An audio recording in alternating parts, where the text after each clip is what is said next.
누가복음 11장 4절로부터 1절부터 4절까지 말씀 우리 한번 다 같이 한 목소리로 봉독해 올리겠습니다. 누가복음 11장 1절로부터 4절까지 말씀 봉독해 올리겠습니다. 시작. 예수께서 한 곳에서 기도하시고 마치심에 제자 중 하나가 여짜오되 주여 요한이 자기 제자들에게 기도를 가르친 것과 같이 우리에게도 가르쳐 주옵소서.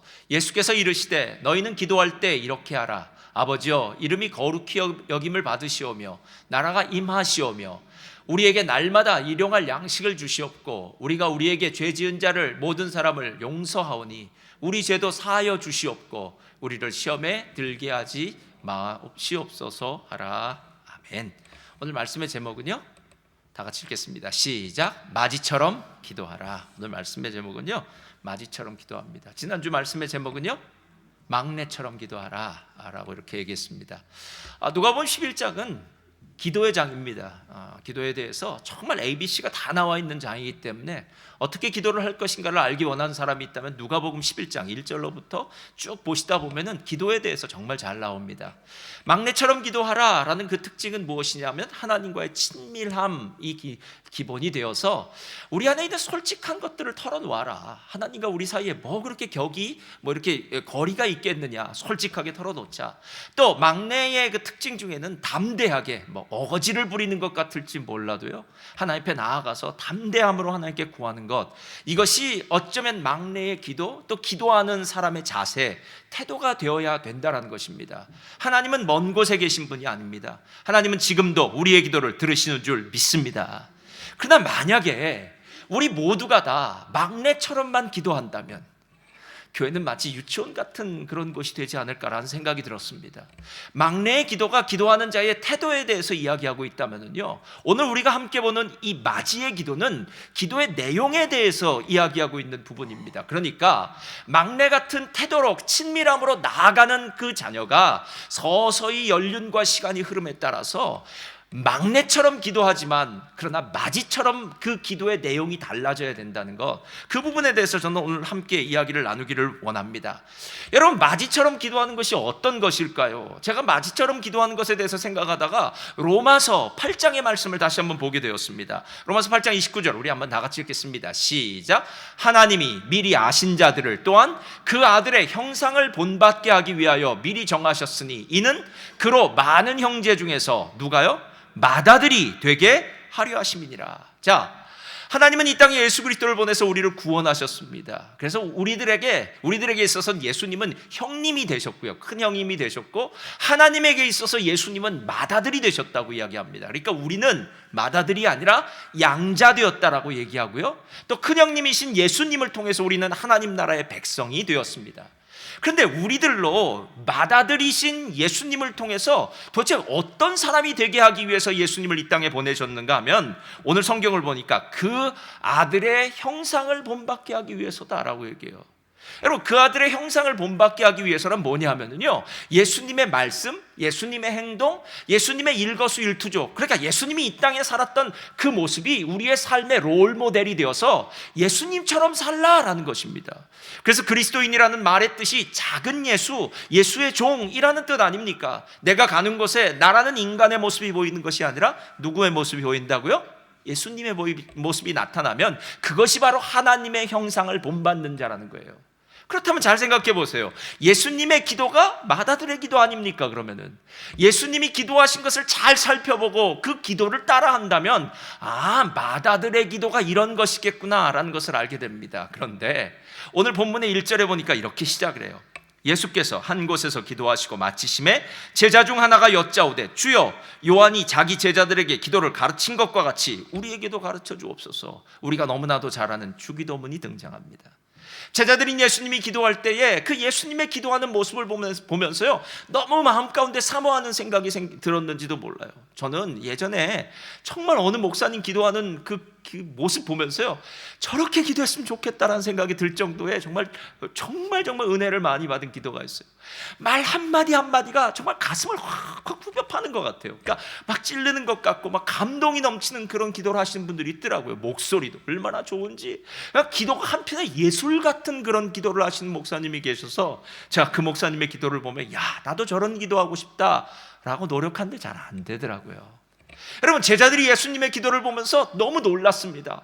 우리도 정말 능력 있는 기도를 하고 싶은데, 우리도 예수님처럼 좀 영적인 기도를 하고 싶은데, 주님, 세례 요한이 제자들에게 기도를 가르쳐 준 것처럼 우리에게도 좀 기도를 가르쳐 주옵소서, 기도 교육을 좀 시켜 주시옵소서라고 이야기한 것이 바로 주기도문이라는 거예요. 그렇다면 맞이의 기도는 예수님의 기도고, 예수님의 기도의 모든 것은 다 주기도문에 나와 있다는 겁니다. 그래서 주기도문이 중요한 거예요.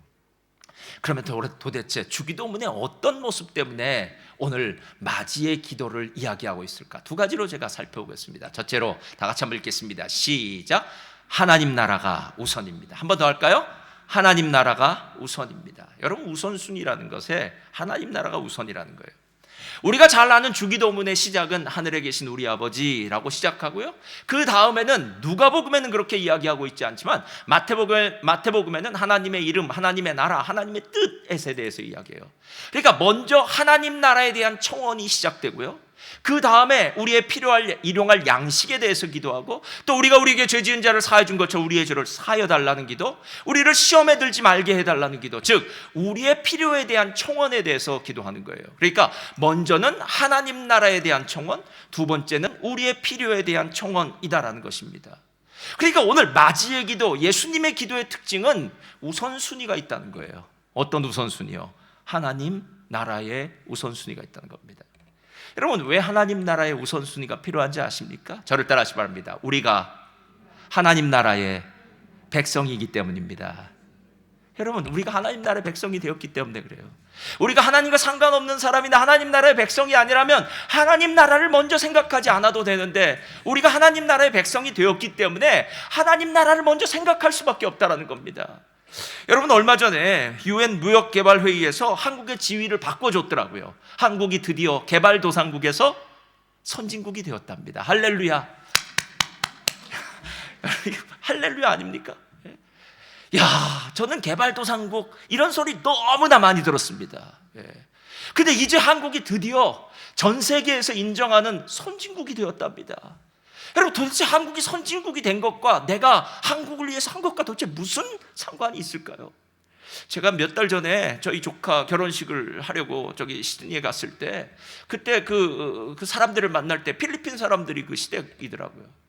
근데 그 필리핀 그 아줌마들이, 죄송합니다 아줌마라고 해서, 그 시댁 분들이 그냥 저한테 얘기를 하면서 K-드라마를 얘기하는데 현빈, 원빈 할 것 없이 뭐 나오고, 사랑의 불시착 뭐 그런 것, 하여튼 저보다도 더 한국 드라마를 많이 알면서 우리를 얼마나 부러워하는지, 한국 사람을 너무나 좋아하고 부러워하는 거예요. 여러분, 우리가 한국의 위상이 높아지기 위해서 도대체 무슨 일을 했습니까? 실제로 우리가 한 일은 거의 없을 때가 많아요. 그러나 한국이라는 나라의 국격이 올라가다 보니까 세계에 있는 사람들이 뭐 K-팝이라든가 뭐 K-드라마라든가 뭐 이런 걸 통해서 한국이라는 나라의 문화 콘텐츠를 그들이 부러워하기 시작하면서 우리는 덩달아서 한국이라는 국격과 함께 높아지고 사람들에게 칭찬받고 존경받는 그런 사람들이 되더라라는 것입니다.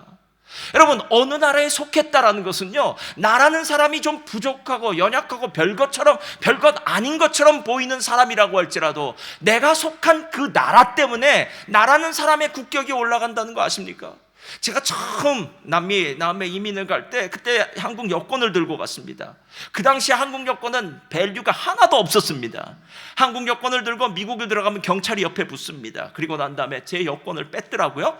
그리고 난 다음에 호텔에 데리고 가서 거기서 뭐 밥도 먹이고 또 자라고 그러더라고요. 쉬라고 그러더라고요. 그래서 샤워도 하고 쉬고, 그리고 난 다음에 비행기 시간이 되니까 저를 데리고 비행기로 다시 데리고 가서 제 여권을 그 승무원한테 주고 제 자리를 찾아주고 그 사람은 떠나더라고요.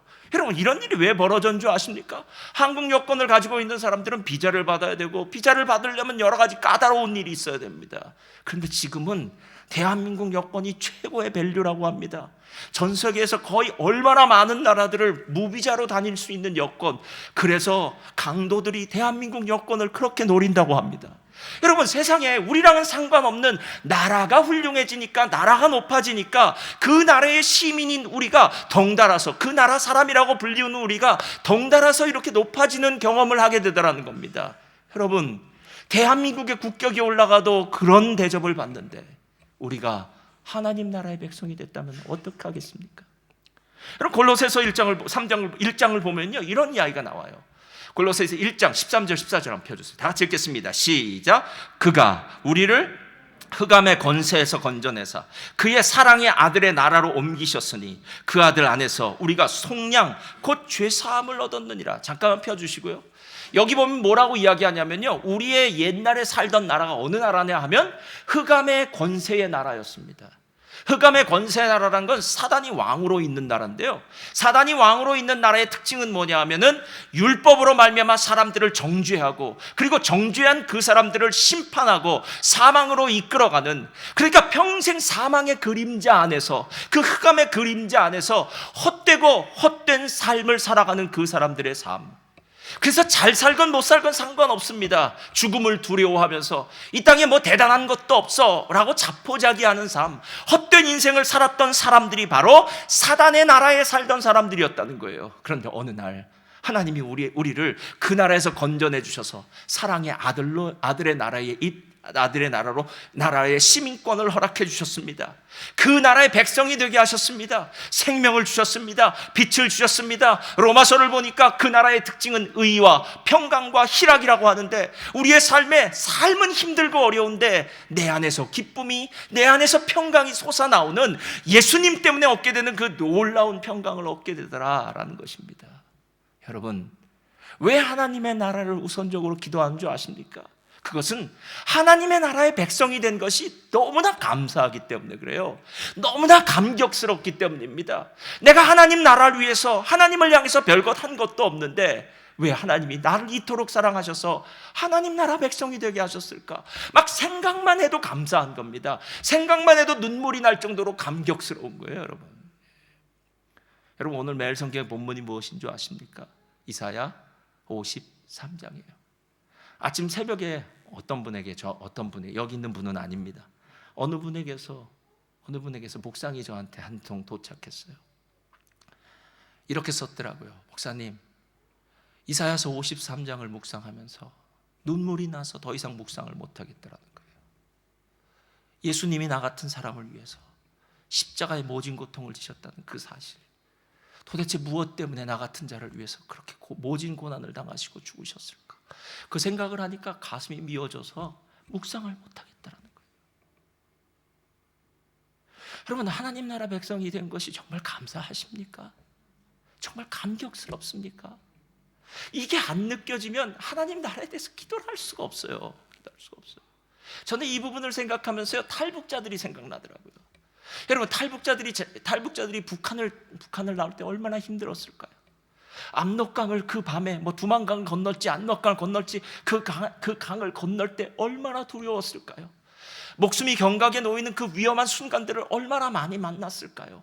북한을 떠나서 중국에 들어갔을 때도 얼마나 많은 어려움들이 있었을까요? 공안들을 피해서 얼마나 그 고통과 고난의 시간들을 보냈을까요? 그리고 난 다음에 많은 탈북자들을 보니까 또 제3국으로 가더라고요. 라오스, 캄보디아, 태국 이런 곳으로 가서 나중에 한국에 들어올 때까지 얼마나 힘들었을까요? 제가 예전에 아는 분이 하나원에서 이렇게 가르치고, 하나원 그 탈북자들 가르치는 하나원에서 가르치는 분들 얘기를 들어보니까요, 탈북한 사람들이 제일 부러운 직업이 있답니다. 그래서 무슨 직업이냐 물어봤더니 공무원이랍니다. 근데 그냥 공무원이 아니라 구청에서 주민등록증 떼어주는 공무원. 왜냐면 그 사람들에게 있어서 주민등록증은 이거 생명줄과 같은 거예요. 내가 북한을 나올 땐 정말 목숨이 위태로울 정도로 힘들고 어려운 시간을 보냈는데, 그 주민등록증을 탁 받자마자 대한민국의 백성이 시민이 되었고, 이제 대한민국의 시민이 되었기 때문에 나의 삶은 달라질 수 있다는 거예요. 여러분, 그 사람들이 자기의 이름이 적혀있는 주민등록증을 받았을 때 어떤 생각을 할까요? 예전에 북한에서 살던 생각 안 할까요? 힘들고 고통스러웠던 때 생각 안 할까요? 압록강 건너던 그 시간 생각 안 할까요? 순간순간 공안을 피해 다니던 그 위기의 순간들이 막 마음에 떠오르지 않을까요? 그런데 그 많은 생각들도 떠오름과 동시에 그 사람들이 그 주민등록증을 손에 꽉 잡고 이렇게 생각할 거예요. 할렐루야, 감사합니다. 이건 우리 버전입니다. 예. 할렐루야, 감사합니다. 이 주민등록증이 도대체 뭐길래, 이 주민등록증이 뭐길래 내 목숨과도 바꾼 한 장의 종이 쪼가리 아닙니까? 여러분, 구원이란 게 이런 거예요. 구원이란 게 이런 거예요. 실제로 왜 막내의 기도가 우리의 대부분의 기도가 되는 줄 아십니까? 하나님의 구원이 안 느껴져서 그래요. 그리고 하나님에 대해서도 안 느껴져서 그래요. 그래서 우리는 매일 우리의 필요만 위해서 기도해요. 하나님, 나 건강하게 해주세요. 하나님, 나 잘되게 해주세요. 하나님, 우리 자녀들 공부 잘하게 해주세요. 하나님, 노년을 잘 준비하게 해주세요. 하나님, 이것 해주세요, 저것 해주세요. 여러분, 제가 이런 기도를 드리지 말라는 것이 아니에요. 그런 기도 당연히 드리지요. 그러나 그것보다 더 우선적으로 기도해야 될 것이 있지 않습니까? 하나님, 나를 구원해 주셔서 너무 감사해요. 하나님, 나 같은 사람이 하나님의 은혜를 받는데 너무나 행복해요, 주님. 나는 하나님의 나라가 더 확장되었으면 좋겠어요. 나 같은 은혜를 다른 사람들도 받았으면 좋겠어요. 여러분, 이런 기도가 들려진 거 아닙니까? 실제로 하나님 나라를 우선적으로 기도하는 사람은요, 하나님이 어떤 분인지 아는 사람이에요. 자, 저를 따라하시기 바랍니다. 하나님은 전능하신 하나님입니다. 맞나요? 하나님은 좋으신 하나님이십니다. 맞나요? 여러분, 하나님이 능치 못할 일이 있으십니까? 하나님 부족한 것이 있으실까요? 하나님 못하신 일이 아무것도 없어요, 여러분. 근데 우리가 하나님 앞에 막내처럼 간구할 때는 대개 하나님이 못하실 것 같아서 내 소리를 좀 더 들어달라는 거예요. 하나님, 이것 좀 제발 좀 해주세요. 이걸 해주시면 내가 진짜 행복할 것 같아요 라고 이야기할 때 진짜 하나님의 그 무한하신 능력을 의지하느냐라는 거예요. 그래서 마태복음 6장에 보면은요, 이방인의 기도에 대해서 얘기할 때 이렇게 기도한다는 거 아십니까?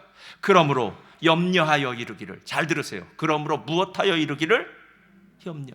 여러분, 기도하실 때 염려하고 기도하십니까? 담대하게 기도하십니까? 여러분, 기도하는 것은 우리 쪽에서 하는 거죠. 하나님이 주실지 안 주실지는 그분이 하시는 거 아니겠습니까? 주시면 받고 안 주실 때는 더 좋은 거 주시겠지. 할렐루야. 그리고 그분이 우리의 사정을 알고 계시잖아요. 그럼에도 불구하고 이방인들은 이렇게 기도한답니다. 그러므로 염려하여 이르기를 무엇을 먹을까, 무엇을 마실까, 무엇을 입을까 하지 말라.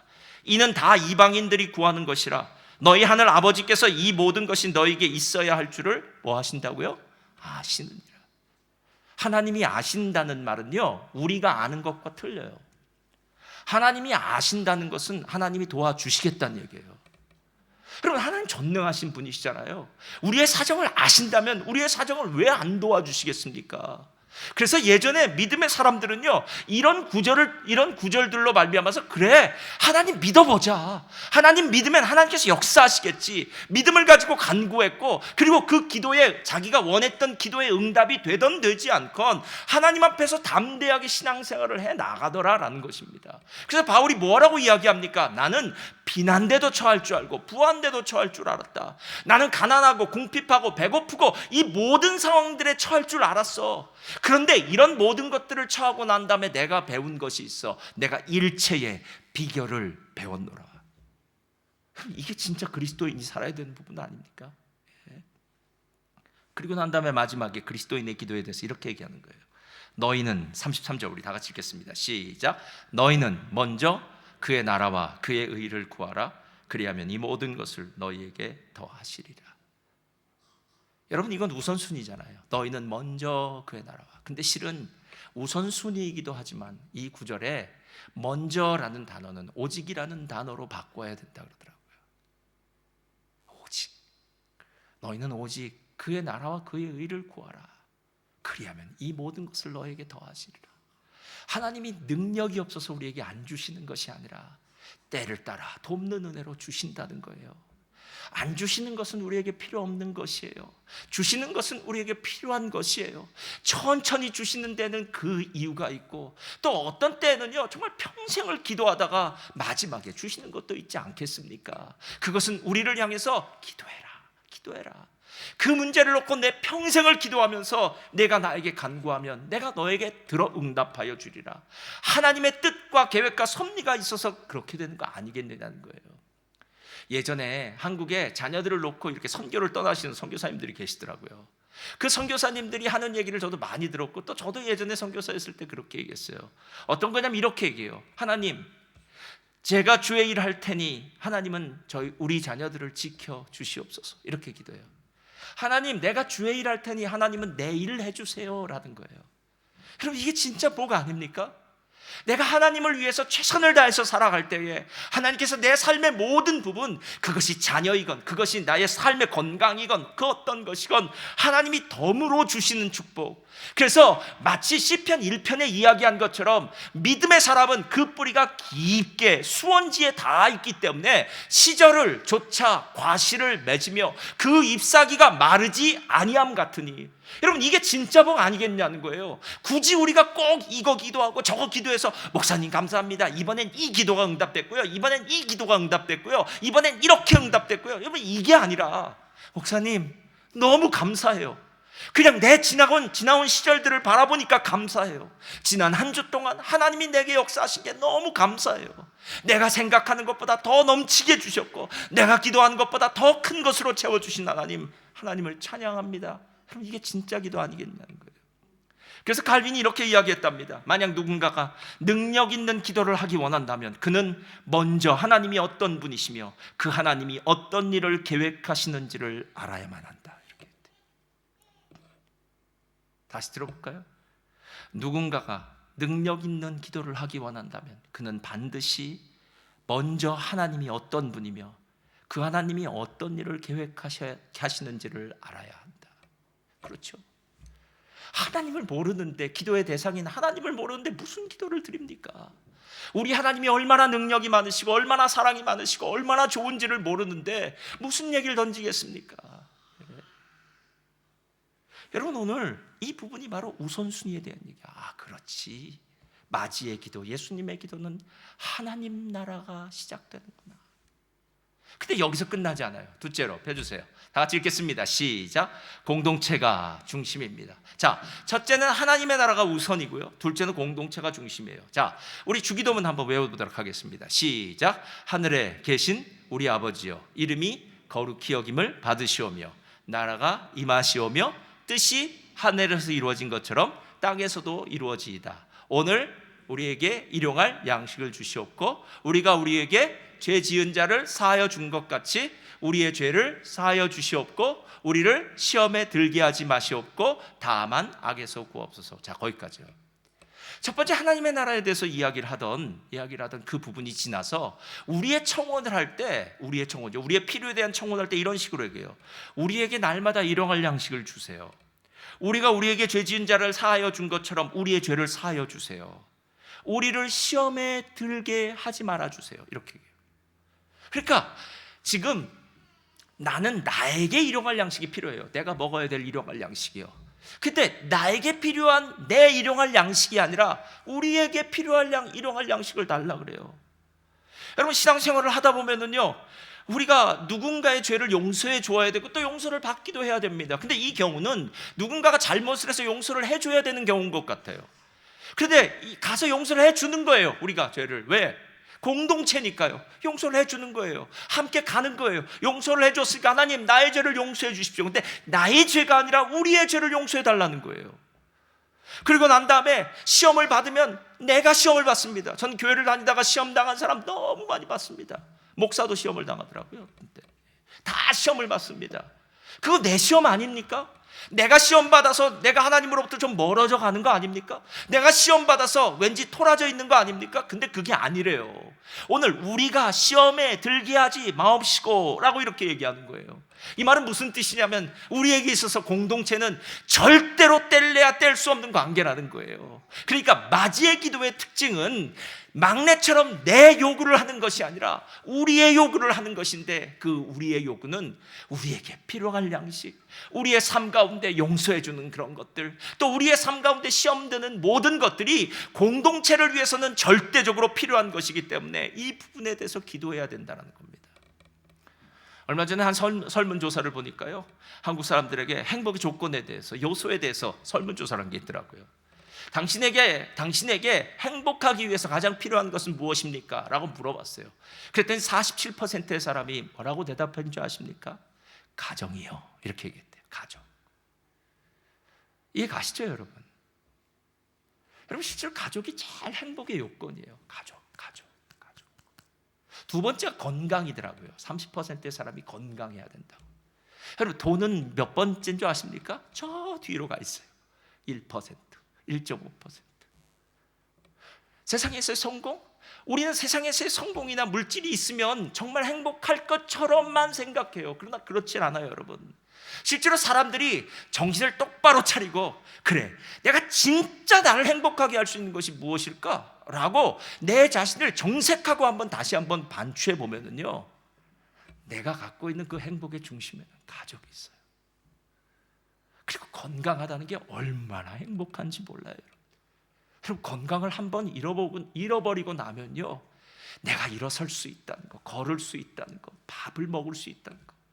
게다가 코빗을 걸리고 난 사람들 중에 그런 후유증도 있다고 하더라고요. 냄새를 못 맡는다고 그러더라고요. 여러분, 음식 냄새를 못 맡는다면 얼마나 힘들겠습니까? 우리는 냄새가 얼마나 잘 맡아지는지.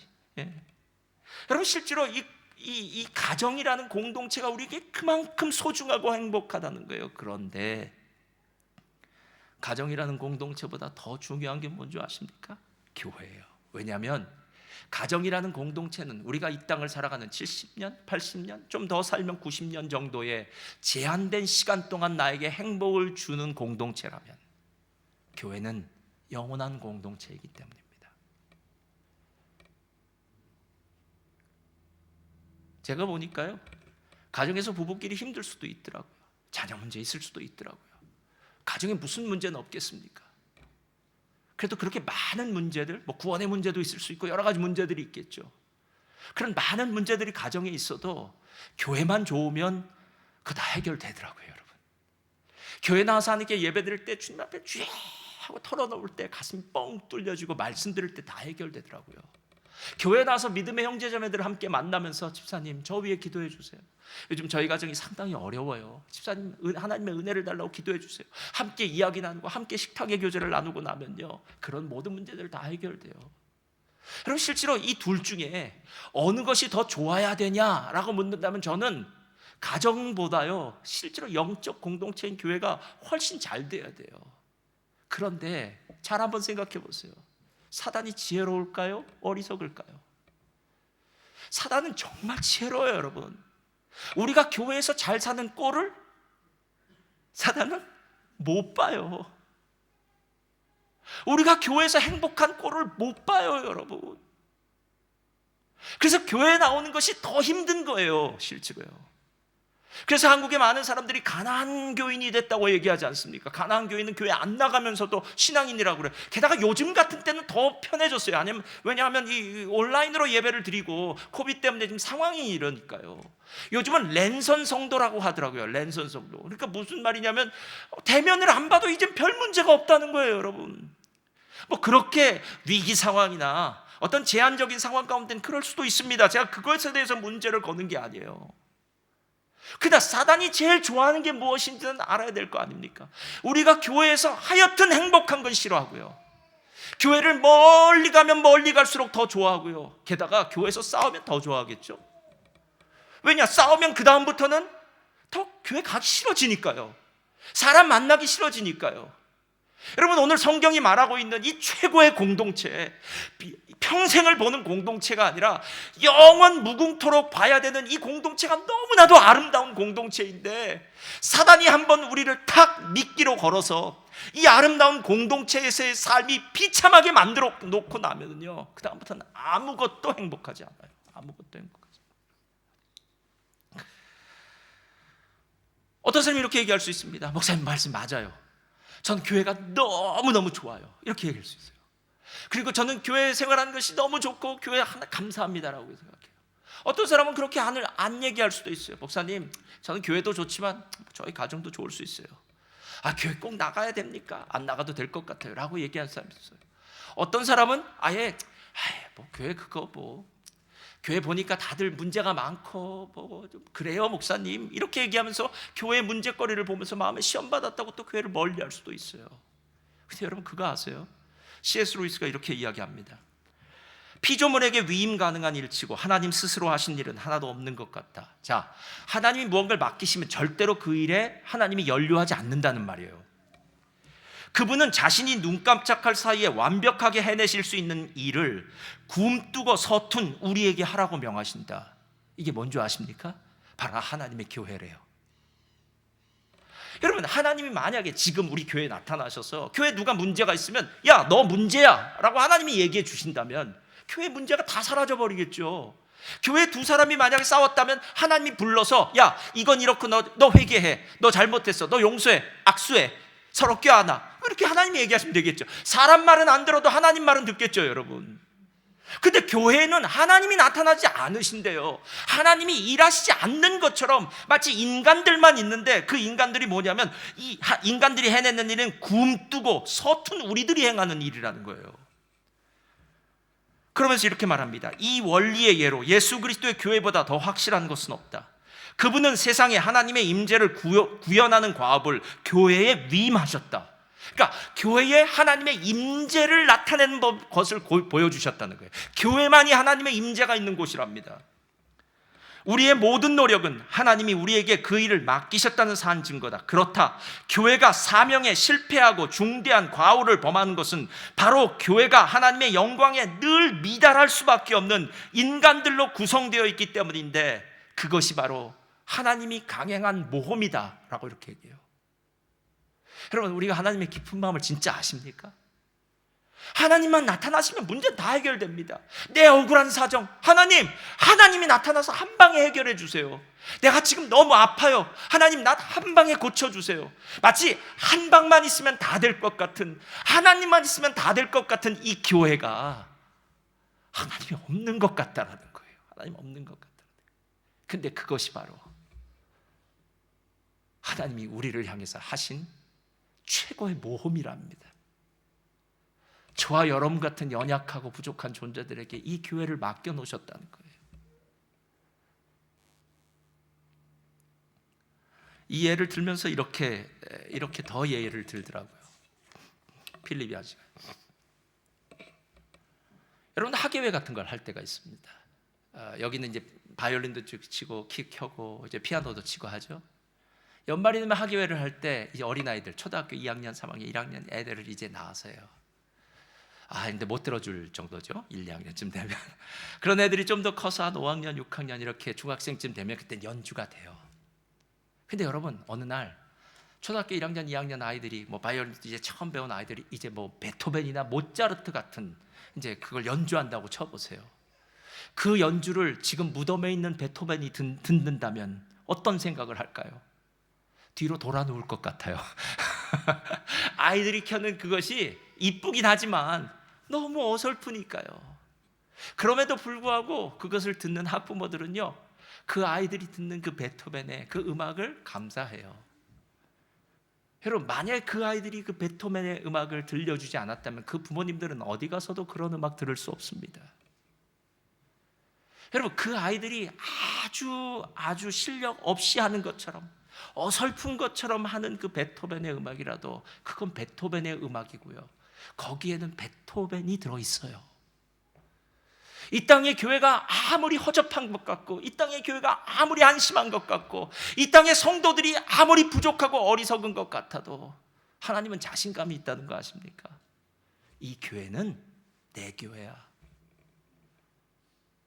몸된 지체들이 허접한 것처럼 보여도 이 교회는 내 교회야. 그리고 이곳에 나의 영광과 나의 임재가 있어 라고 이야기하고 있는 거예요. 조정 목사님 설교를 듣다 보니까 어느 날 사업가 이야기가 나오더라고요. 큰 비즈니스맨이 있었답니다. 낮에는 정말 성공 가도를 달리는 그런 비즈니스맨이었대요. 근데 밤에 100평짜리 자기 아파트에 들어갈 때는 썰렁한 불 꺼진 아파트를 들어가야 됐답니다. 왜냐하면 자녀들과 아내는 저기 멀리 유학을 가서 이렇게 있었으니까요. 이 비즈니스맨에게 저녁은, 밤은 정말 싫었대요. 밤에 혼자 그 방에 들어가려고 하면은 내가 왜 지금 이렇게 살고 있지? 내가 도대체 무슨 영화를 보기 위해서 이렇게 힘든 거지? 하나님이 세상을 창조하실 때 모든 것은 보시기에 좋았는데요, 사람이 독처하는 것은 보시기에 좋지 않았다고 얘기합니다. 우리는 공동체 안에서 살 수밖에 없어요. 우리는 셀 안에서 살 수밖에 없어요. 그 사람이 나와 가까울 수도 있고, 나와 성격이 맞을 수도 있고, 취미가 같을 수도 있고, 내 마음에 들 수도 있고, 내 마음에 안 들 수도 있지만 상관없어요, 여러분. 그런 사람 저런 사람, 내가 싫은 사람 이런 사람 다 빼내고 나서 나 혼자 외롭게 앉아 있으면요, 그 비즈니스맨처럼 그 밤에 혼자 그 방에 들어가면서 느끼는 고독함, 외로움, 내가 지금 무엇 때문에 살고 있지? 라는 그 탄식을 할 수밖에 없는 존재들이다라는 것입니다. 왜 공동체를 위해서 기도하냐고요? 이것 때문에 그래요. 공동체는 문제가 많아요, 여러분. 완벽한 공동체는 없습니다. 성도들끼리 싸워서도 문제가 생기고, 목회자와 싸워서도 문제가 생길 수 있겠죠. 아니, 어떤 분은 부부끼리 싸우고 교회 안 나오더라고요. 왜 그런지 모르겠지만 하여튼 별별 일이 다 벌어질 수도 있어요. 여러분이 상상하는 것보다 더 많은 일들이 교회에서 벌어져요. 그럼에도 불구하고 교회가 필요한 이유는 이것밖에 없기 때문에 그래요. 하나님의 임재를 볼 수 있게. 제가 오늘 이 설교를 준비하다가요, 고린도서 12장 25절을 봤어요. 한번 펴주시겠어요? 다 같이 읽겠습니다. 시작. 몸 가운데 분쟁이 없고 오직 여러 지체가 서로 같이 돌보게 하셨느니라. 만일 한 지체가 고통을 받으면 모든 지체가 함께 고통을 받고, 한 지체가 영광을 얻으면 모든 지체가 함께 즐거워하느니라. 잠깐 놔두시고요, 이거는 교회론을 얘기할 때 가장 중요한 중심에 대해서 얘기하는 거예요. 우리가 로마서 12장 15절에서 얘기하는 것은 우는 자들과 함께 울고 즐거워하는 자들과 함께 기뻐하는 그것과 똑같아요. 근데 여기에 만약에 제가 매일 성경을 할 때마다 밑줄을 그으십시오, 동그라미를 치십시오 한다면 두 단어의 동그라미를 칠 거예요. 하나는 뭐냐면요, 돌보게 하셨느니라 이거고요, 하나는요, 즐거워하느니라 라는 거예요. 자, 저를 따라서 말합니다. 돌보게 하셨느니라, 즐거워하느니라. 이게 교회예요. 이게 교회예요. 여러분, 누군가의 돌봄을 받기도 하지만요, 여러분이 돌보시면 돼요. 제가 사랑을 많이 받는 사람들의 특징을 봤어요. 그랬더니 사랑을 많이 주더라고요. 그런 거 아닙니까, 여러분? 황금률 아닙니까? 너희가 무엇인가 받기를 원하는 대로 주어라.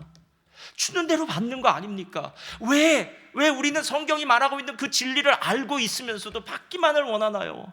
주면 됩니다. 그러면 받습니다. 이게 황금률이에요, 여러분.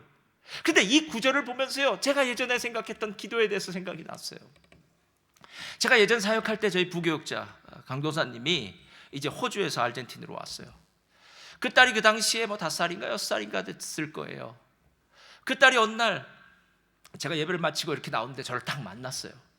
그랬더니 저한테 다짜고짜 입배소를 달라고 그러더라고요. 목사님, 입배소를 주세요 그러더라고요. 아르헨티나에 이렇게 키오스크나 이런 작은 가게들이 많으니까 아마 사탕을 사 먹는 걸 알았나 봐요. 그러니까 이 빼소를 들고 가면 사탕을 사 먹을 수 있다고 생각해. 저한테 역시 돈이 있는 것처럼 보이는 사람한테 가야 되니까 저한테 왔나 보죠, 이 빼소를. 그래서 제가, 야, 담대하다, 솔직하다, 막내의 기도다. 그렇지 않습니까, 여러분? 이 빼소는 저에게는 아무것도 아니니까요. 솔직하다. 근데 나중에 제가 전도사님한테, 강도사님한테 그렇게 얘기했어요. 야, 그래도 조심을 시켜라. 왜냐하면 집사님들 만날 때마다 입배소 달라 그러면 걔 이름이 입배소로 변할지 모르니까 그렇게 맨날 막내 기도할 수는 없지 않냐. 그래서 조심해라 하고 했어요. 그 다음부터는 저를 만나도 더 이상 입배소라고 얘기는 하지 않더라고요. 그래서 시간이 그렇게 흘렀어요. 5년의 시간이 지났어요. 그 강도사님을 저희가 700km 떨어진, 750km 떨어진 바야블랑카라는 곳에 지교회, 현지인 지교회의 담임 목사로 파송했어요.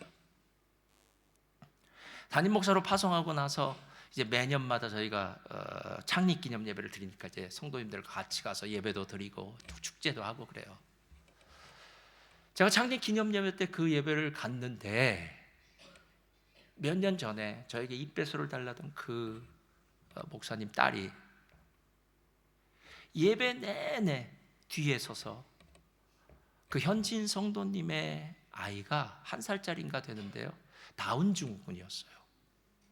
그 아이를 1시간 동안 들고 돌보고 있는 거예요.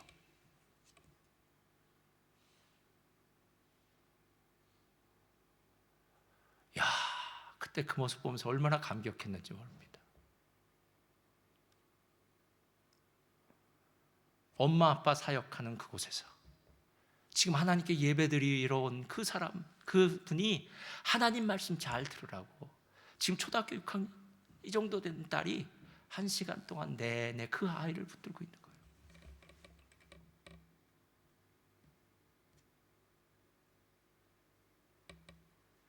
여러분, 아까 제가 얘기했던 돌보게 하셨느니라, 그렇죠? 즐거워하느니라 아시나요?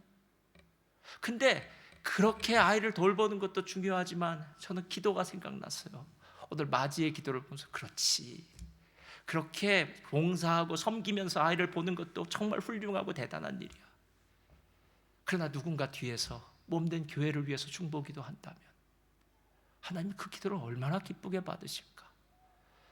여러분 어떤 생각을 하실지 모르지만요, 저희는 토요일 오후 3시부터 5시까지 2시간 동안 중보기도회를 합니다.